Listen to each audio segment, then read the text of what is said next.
Hello everyone, আসসালামু আলাইকুম। শাহস world থেকে আমি শারমিন চলে এলাম বরাবরের মতো নতুন দিনে নতুন আরেকটি ব্লগ ভিডিওর মধ্য দিয়ে। এই তো সকাল থেকে আজকে ব্লগটা শুরু করে দিলাম। গত রাত্রে কিছু ডিম এনেছিল, সেগুলো আর আসলে ধোয়াও হয় নাই, ফ্রিজে রাখাও হয় নাই। তো ভাবলাম যে ডিমগুলা ডিমের যে কেসটা খুলে ডিমগুলা ক্লিন করে নেই, আর সেখান থেকে আজকের ভিডিওটা শুরু করলাম।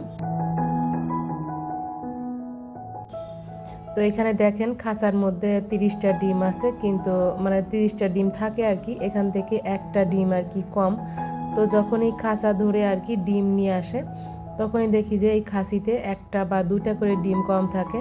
তো যখনই আমি শায়ানের বাবাকে বলি, সে কিন্তু একদমই বিশ্বাস করতে চায় না। সে বলে খাঁচাই করে ডিম আনলে কখনো ডিম কম দেয় না দোকান থেকে। তো সে বলে যে আমি নাকি গুনতে ভুল করেছি। তো আবার আমি নিজে গোনার পরে ছেলেদেরকে গুনতে বলি, ওদেরকে দেখাই, কিন্তু তাও ওর বাবা বিশ্বাস করে না। কারণ যে দোকান থেকে আমরা রেগুলার বাজার খাওয়া হয় আর কি, বাজার আনে, সেই দোকান থেকে আজকে 10 থেকে 12 বছর হয়ে গেছে। তো সে ভাইও খুব বিশ্বাসী, আর সেখান থেকে আমাদের সমস্ত মুদি বাজার আর কি আসে। তো আসলে এই দোকানদার আর কি দোষ বলবো, এখানে দোকানে যে ছেলেরা থাকে ওরাই বাজার দিয়ে যায়, তো ওরাই এই কাজটা আর কি করে। তারপর আমি আর কি ওই ডিমের খাসিটা ছবি তুলে আপনাদের ভাইয়ার কাছে পাঠিয়ে দিয়েছি, যে আমার কথা তো বিশ্বাস করো না। সে বারবারই বলে যে গোনায় ভুল করেছো, খাসিতে ডিম আনলে কখনো কম থাকে না। তো তাকে ছবি তুলে পাঠানোর পরে সে বিশ্বাস করেছে যে ডিম আসলেই দোকানের ছেলেরা কম দিয়েছে। তো যাই হোক আর কি, পরবর্তীতে দোকানদার ভাইকেও বলা হয়েছে যে সবসময় এরকম ডিম কম দেয়, কম থাকে। তো এখানে এই যে ডিমগুলো আর কি ধুয়ে নিচ্ছি বিম লিকুইড দিয়ে। আর এই যে বিম লিকুইড কিন্তু বোতলের মধ্যে ছিল না, তো ভাবলাম যে বোতলে বিম লিকুইডটা ভরে নেই। তো বিম লিকুইডটা বড় জারের থেকে ভরে নেব, আর সবসময় আমার এই বড় জারটা ধরে আনা হয়, এতে কিন্তু অনেক সাশ্রয় হয়। তো যেহেতু অনেক পরিমাণে লাগে বিম লিকুইড, তো বড় বোতল ধরে আনলে দেখা যায় দামে একটু কম পড়ে, আর অনেক দিন পর্যন্ত ব্যবহার করি। তো যাই হোক, বিম লিকুইডটা ঢালতে ঢালতে আপনাদের সাথে সেই পুরনো রিকোয়েস্টই আবারও করে নিচ্ছি। তো রোজ রোজ তো একই কথা বলতে ভালো লাগে না, তারপরও আর কি বলবো।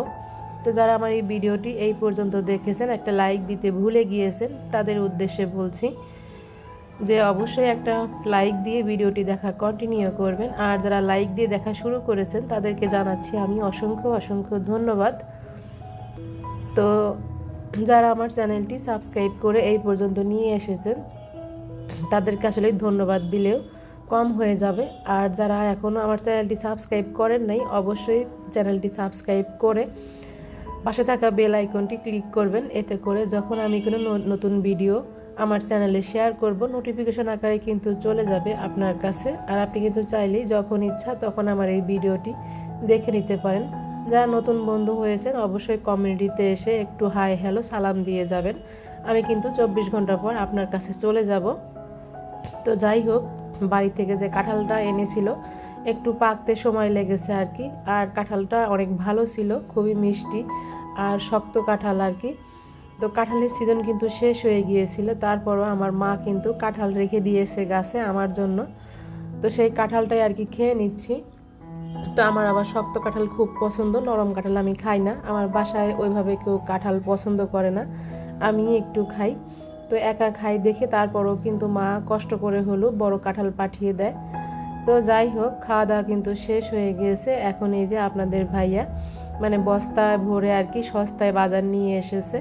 তো সে বাজারে গেলে সব সময় দেখা যায় সস্তা পেলে বস্তা ভরে একদম নিয়ে আসে।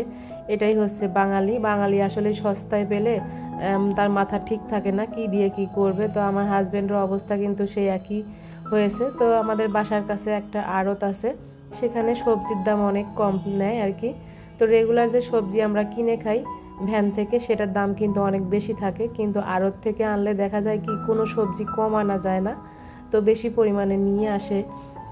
তো সবজিগুলো আর কি অনেক কম দাম আর বেশ অনেকটা ফ্রেশ কিন্তু। আর সাথে এই যে নিয়ে এসেছে আলু, মিষ্টি কুমড়া, পেয়ারা, পেঁয়াজ আর কিছু ছোট মাছ, গুঁড়া মাছ নিয়ে এসেছে আর কি। তো গুঁড়া মাছটা আমার বাসায় ওইভাবে কেউ খেতে চায় না, শুধু আমি আর শায়ানের বাবা দুইজনই পছন্দ করি। আর তাকে বলেছিলাম শুটকি কেনার কথা, মানে লোটটা শুটকি আর কি। তো এখানে সে শুটকি নিয়ে এসেছে আমার জন্য আর কি, একটু বেশি পরিমাণ নিয়ে এনেছে, কারণ শুটকি আমার বাসায় আমি আর আমার বড় ছেলে ছাড়া আর কেউ শুটকি খায় না। তো যাই হোক, এই যে বাজার গুছিয়ে এখন এই যে চলে এসেছি কিচেনে আবার। তো বাজারগুলা গুছাতে গুছাতে কিন্তু অনেক দেরি হয়ে গিয়েছে, যেহেতু অনেক রকম বাজার এনেছে। তো সে সব রকম সবজি কিন্তু নিয়ে এসেছে, আর প্রত্যেকটা সবজি কিন্তু আমি প্যাকেট করে একদম সুন্দর করে ফ্রিজে গুছিয়ে রেখে এসেছি। তো তারপরে আর কি রান্না করে নেব। খালাও কিন্তু এদিকে ছোট মাছগুলা বেছে দিচ্ছে। তো সব কিছু কুটে ধুয়ে আর কি ফ্রিজে রেখে দিয়েছি, আর বাকিটা এই যে রান্না করে নিচ্ছি। তো আর কি এখানে এই যে বেশি পরিমাণে কাঁচামরিচ, পেঁয়াজ, সমস্ত মশলা, সামান্য একটু আদা রসুনের পেস্ট দিয়েছি। হাতের কাছে যেহেতু ছিল, তো হাতের কাছে থাকলে আর কি সব তরকারিতে আদা রসুনটা আমার সামান্য করে হলেও খাওয়া হয়। তো এখানে এই যে একটা বেগুন, 2টা ধুন্দল আর একটা আলু খালা কেটে দিয়েছে, সেটাই আর কি মেখে চচ্চড়ি করে নেব। তো হাতে মাখা চচ্চড়ি আজকে তৈরি করে নিচ্ছে। এই খাবারটা কিন্তু আমার সায়ানের বাবা খুব পছন্দ করে, মানে বড় মাছ বা মাংস রেখে কিন্তু সে এটাই খাবে। আমারও কিন্তু খুব পছন্দ, আমার বাচ্চারা কিন্তু এগুলো খায়ও না, তো ওরা পছন্দ করে না এগুলো আর কি। তো অল্প করে মাছ এনেছে, তো যেহেতু কেউ খায় না, তো 2 জন খাবো আর কি। ওই সব করে 1 কেজি গুঁড়া মাছ নিয়ে এসেছিল। আসলে গুঁড়া মাছটা কিনতেও চায় না, আসলে মানে কাটা ধোয়া এর প্রসেসিং কিন্তু অনেক কষ্ট, এই জন্য অল্প করেই নিয়ে আসে। আর এই চচ্চড়িটা মেখে নিতে নিতে আপনাদের সঙ্গে আরেকটা কথা শেয়ার করি। আজকের ভিডিওর ভয়েসটা হয়তো আপনাদের কাছে একটু অন্যরকম বা খারাপ লাগতে পারে, কারণ আমার প্রচণ্ড গলা ব্যথা, কাশি, মানে এই ভিডিওটার ভয়েস দিতে দিতে আমার খুবই কষ্ট হচ্ছিল, বারবার শুধু থেমে থেমে মানে কাশি উঠছিল আর কি। তো কি আর করা, তারপর আর কি ওভাবেই ভয়েস দিয়েছি। তো খারাপ লাগলে আসলে ওই বিষয়টা ইগনোর করে যাবেন। তো এই তো মাখানো কিন্তু হয়ে গেছে, এখন এই যে চুলায় বসিয়ে দেব একটু পোড়া পোড়া করে, তারপর আর কি নামিয়ে নেব চুলা থেকে। আর এই তো গুঁড়া মাছের চচ্চড়িটা কিন্তু রান্না করা প্রায় হয়ে এসেছে। আর অপর চুলায় এই তো চিংড়ি মাছ দিয়ে বড় লাউ দিয়ে রান্না করে নিচ্ছি আর কি। তো এটাও প্রায় হয়ে এসেছে, তো অফ ক্যামেরায় বসিয়ে দিয়েছিলাম। আর এইখানে এই যে শুকনা মরিচ, রসুন, পেঁয়াজ তেলের মধ্যে ভেজে নিয়েছি। একটু চিংড়ি শুটকি ভর্তা করব, তো কিছু চিংড়ি শুটকি ফ্রিজে ছিল, সেটাই আর কি সুন্দর করে বেছে ধুয়ে নিয়েছি। এখন এই যে তেলের মধ্যে ভেজে নিচ্ছি, তারপর আর কি পাটায় বেটে ভর্তা করে নেব। তো আমরা কিন্তু সবাই কম বেশি পারি ভর্তা করতে, তো ডিটেলস আর শেয়ার করছি না, মানে ভর্তা করার পরে আপনাদের সঙ্গে আবার ফিরে আসছি। আর এই তো আমি কিন্তু চিংড়ি শুটকি অফ ক্যামেরায় বেটে নিয়েছি, আর এখন এই যে পাটায় কিন্তু ভাত মেখে নিচ্ছি। আমার আবার পাটায় মেখে ভাত খাওয়া দেখে তোমরা আবার নজর দিও না যেন, আমার আবার পেট খারাপ হবে না। কার কার খাতে ইচ্ছা করতেছে তারা একটু আসো, তাদেরকে 2টা লুকমা দিই। একা একা খালি নাকি পেট খারাপ হয় শুনছিলাম। এরম করে ভাত মাখায় খাতে যে কি স্বাদ, কি কবলো বুড়া, তোমরা কিরকম আসো আসো একসাথে বসে খাই। তো যাই হোক, নিজের আঞ্চলিক ভাষায় একটু কথা বললাম আপনাদের সাথে। রান্না বান্না খাওয়া দাওয়া শেষ করে কিন্তু আমি এখন এই যে রেডি হয়েছি। তো এটা ছিল আমার গত মানে এই শুক্রবারের ব্লগ আর কি, আজকে রবিবার, সেটাই ভয়েস ওভার করে আপনাদের সঙ্গে শেয়ার করছিলাম। তো বিকেলবেলা 4টা কিন্তু বেজে গেছে, আমি কিন্তু সায়ানকে নিয়ে চলে যাচ্ছি ওর আর্টের ক্লাসে। তো সেখান থেকে ফিরতে ফিরতে আমার কিন্তু সন্ধ্যা হয়ে যাবে। তো ওই দিন কিন্তু বেশ বৃষ্টি ছিল, গুড়ি গুড়ি বৃষ্টি।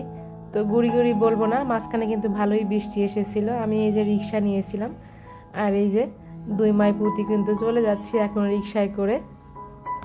এই প্রথম টাইম মনে হয় আমি আমার আঞ্চলিক ভাষায় আপনাদের সাথে কথা বললাম। তো আঞ্চলিক ভাষা মানে কথা বলার যে কি ভালো লাগা, কি টান, এটা আসলে বলে বোঝাতে পারবো না। সবাই কিন্তু তারা আঞ্চলিক ভাষা বলতেই বেশি পছন্দ করে, হয়তো শহর অঞ্চলে থাকি বলে বা বাচ্চাদের দিকে তাকিয়ে কিন্তু আমরা সবাই শুদ্ধ ভাষায় কথা বলি, যেন বাচ্চারাও আমাদের মানে শুদ্ধ ভাষাটাই ওরা বলে।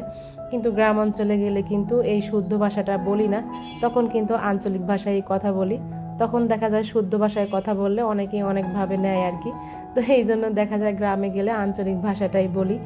তো যাই হোক, আমি কিন্তু ওর ক্লাস শেষ করে বাসায় চলে এসেছি। ওর রাত্রেবেলা এখন আর কি, তো ওর বাবা বাহির থেকে কিছু খাবার নিয়ে এসেছিল, তো সায়ান বার্গার খাওয়ার জন্য খুব বিরক্ত করছিল। তো সে খাবারের মধ্যে বার্গারটাই বেশি পছন্দ করে। কিছু খেতে মানে খাওয়ার কথা বললে সে বলে আমি বার্গার খাবো। তো এখানে এই যে কিছু নাস্তা নিয়ে এসেছে, এটাই আমরা আর কি রাত্রেবেলা খেয়ে নেব। তো এখন এই যে ওভেনে গরম করে নিচ্ছি, সঙ্গে এই যে সমোসাগুলোও নিয়ে এসেছিল। তো এটাই হলো আমাদের রাত্রের খাবার। তো যাই হোক, ভিডিওতে কিন্তু অনেক কথা বলেছি, কথার মাঝে যদি ভুল ত্রুটি হয় সেটা ক্ষমা সুন্দর দৃষ্টিতে দেখবেন। আর আমার এই চ্যানেলটি সাবস্ক্রাইব করে আমাকে অনেক দূর এগিয়ে নিয়ে যাবেন, আমাকে অনেক বেশি সাপোর্ট করবেন। তো যাই হোক, এই যে আমরা খাওয়া দাওয়াগুলো করে নেব। তো সেই সাথে আজকে এখান থেকে বিদায় নিচ্ছি। আল্লাহ হাফেজ।